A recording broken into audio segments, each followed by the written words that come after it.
I want to do a little bit of kind of, moving a little laterally here to you guys. Tell me what it is that you're creating.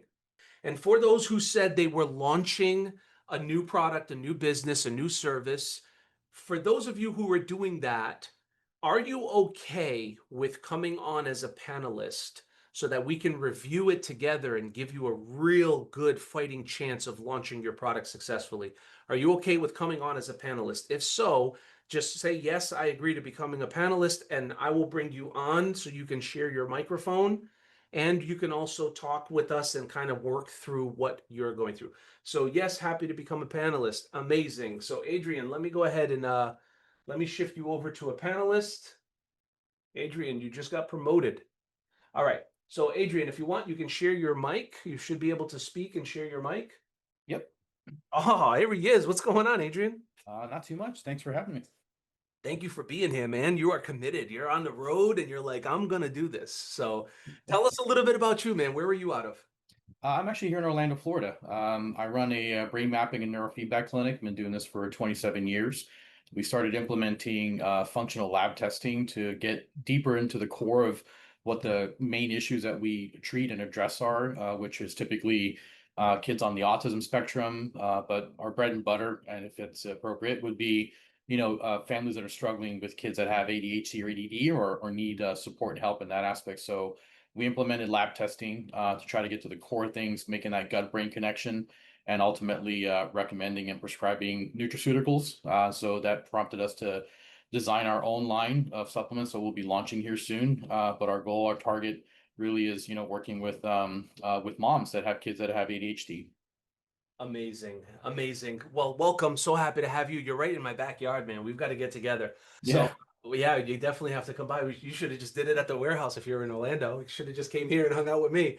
Hey, maybe I'll drive over there on my lunch break. I know, right? Might as well come say hello. So the content that you're building right now. So first of all, have you learned anything today? Have you learned anything so far today? Even though we've only gotten started just for a few hours, have you learned anything yet today?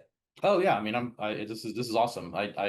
Yeah, I'm glad to see that a lot of some of the terminology and things that I've been using with prompt and just what I've just my own experience using ChatGPT for only this last year.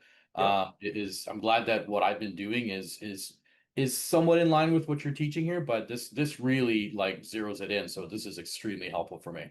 Amazing, amazing, man. Well, if you don't mind, can you share some of what you're working on? I know you talked about the ADHD.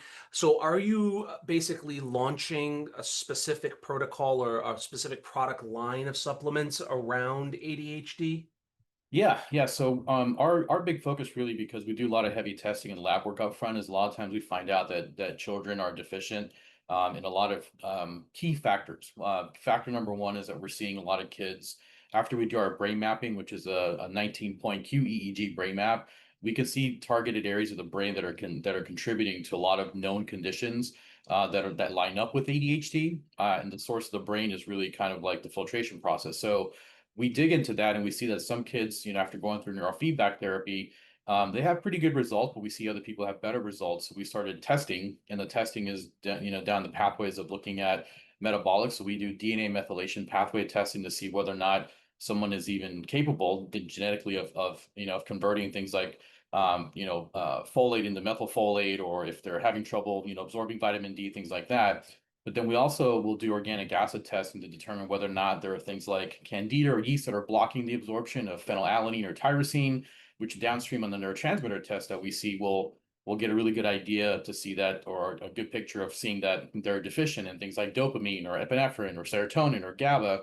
And so we want to address things from a perspective of, we want to eliminate any of the foreign invaders like colossal bacteria or fungus or yeast. And then we want to heal or seal the gut with some good probiotics, some really good, things like glutamine or, DGL to kind of seal up the gut, and aloe and other things. And then we start focusing on really just benefiting or maximizing their nutrient absorption. And in that process, we're addressing a lot of different factors like the neurotransmitter production issue, balancing out neurotransmitters, using things like L-theanine and inositol, GABA, magnesium, and so our product line is really just in phases. So we're trying to move into an addressing phase. an actionable phase, and then a maintenance, and then long-term phase. So our supplement lines are really going to be designed around that.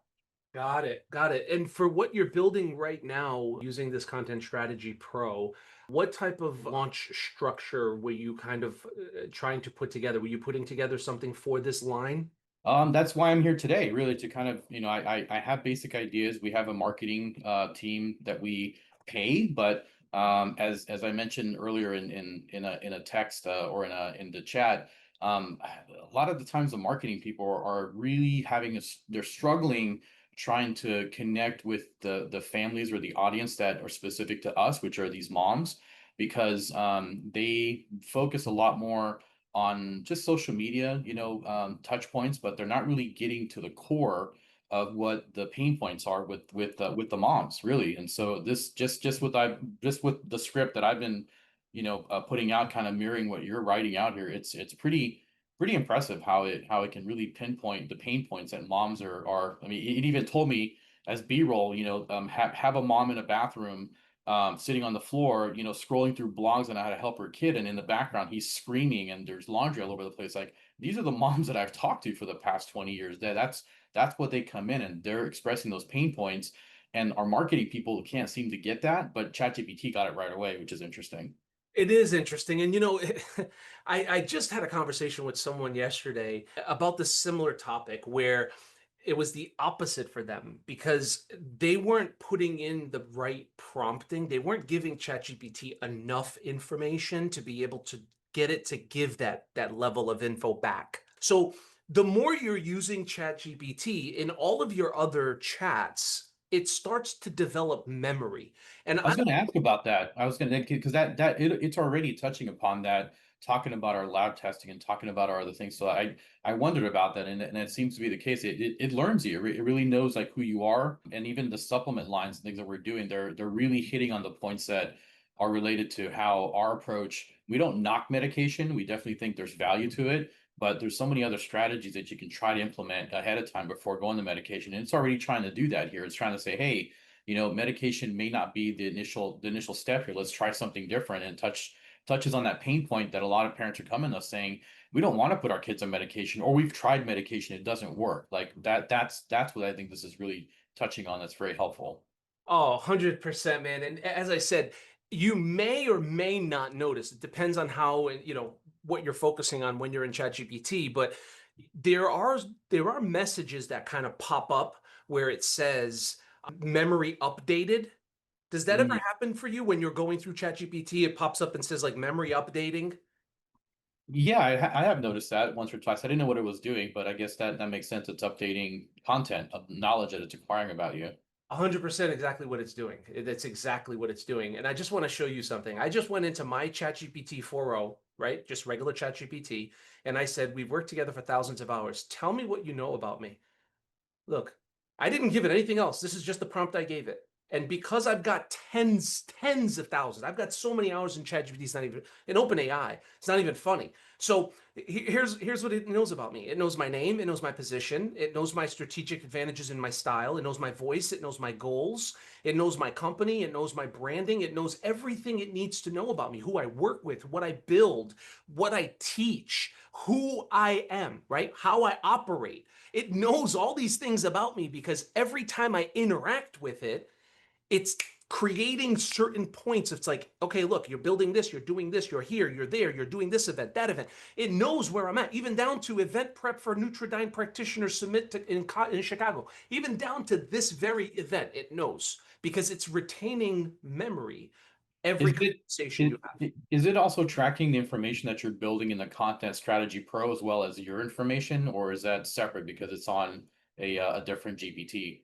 No, great question. It's still using Chat GPT. So it's still utilizing, even though it's using my instructions as the creator, the only advantage I have is the fact that I'm the one that can control its behavior. So if it's doing something wrong, I can go in and fix it. Whereas with Chat GPT, if Chat GPT is doing something wrong, there's only so much you can do to fix it. You're not the creator. So that's why I love building these creations because they really give you the power to be able to kind of zone in on what it's doing right and wrong. So, Adrian, again, to your point earlier, I think for you, once we develop a course, we can then come back and reverse engineer a strategy around launching the course, because then we can build certain pieces of content from that course. One, two, you can release certain modules, right? You can leak modules. And then the third thing is you can build all of the social and emails off of that, create that anticipation, that excitement.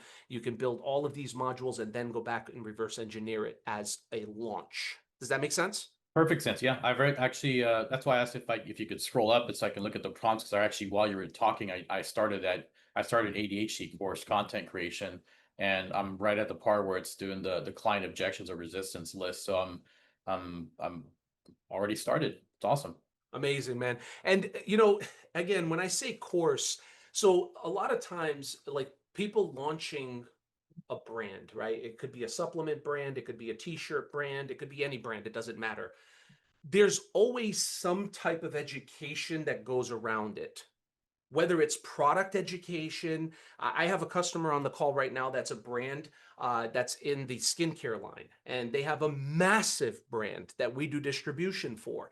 And when we first started working together, it was kind of very similar. And I just had a conversation with her last night. And, she's like, Jeremy, my world has literally shifted. It's changed completely. Like everything we're doing today, a year ago, we didn't even dream about, right? We had no idea we were even going to be at this position. And the business is exploding, and they're again at the tip of the needle. Like they're not even seeing real growth yet, and they're already blowing up because they're implementing right now. They're building, they're adding to part of the strategies that they're now starting to see come to life. And again, today we're going to build off of that. But they're a brand that, again, education for them wasn't really in the forefront, but now they see the importance of educating people on their products, right? Oh, this is amazing, Jeremy, because that's our biggest problem is that neurofeedback brain mapping, even though it's been around since the 1960s and 70s, I still to this day, after 20, almost 28 years, I hear it every week. I've never heard of this. Where has this been? Why doesn't my doctor recommend this? So the education, I can't agree with you anymore. I mean, this is going to be really neat. I'm excited about all this. Thank you for sharing all this. Thank you, man. I appreciate you hopping on the mic.